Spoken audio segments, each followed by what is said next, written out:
This time I would like to discuss uh, uh, physical process of separation.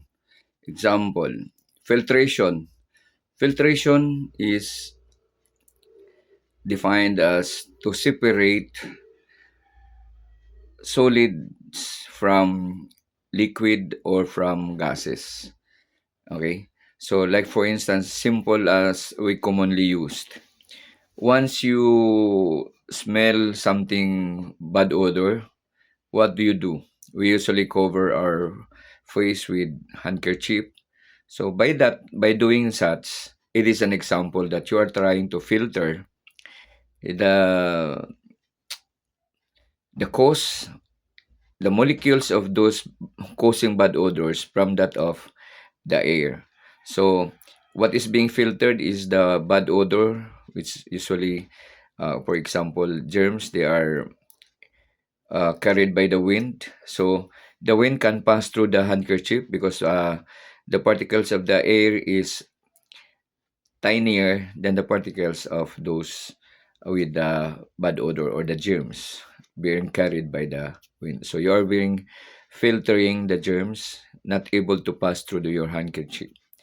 Okay, so that is the one example of filtration.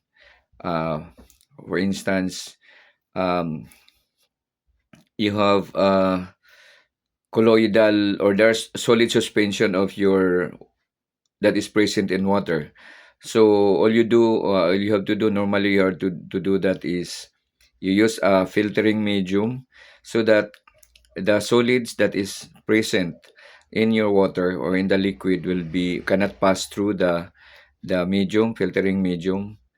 So that filtering medium is able to let the smaller particles like the liquid can pass through the porous part of the because filters are porous, no, so it can pass through. Okay, so allowing the smaller particles or molecules to pass through and retaining the solids to pass through that filter. Okay, so what comes to mind? You can think also of when it is separation of solids. No, when solids are being separated, that doesn't follow with the process which we call filtration, because if you are trying to separate solids according to their sizes, that is shaping using mesh or okay, so shaping. So like for instance, aggregates.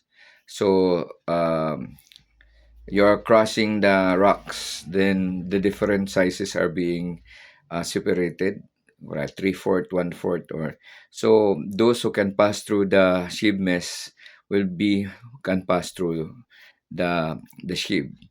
Okay, so that is what these two filtration and sheaving differ. So they are all process of separation, but the kind of material being separated is different. So sheaving, separating solids, while filtration, they are separating solids from liquid or from gas. Okay, I think that is all. Thank you.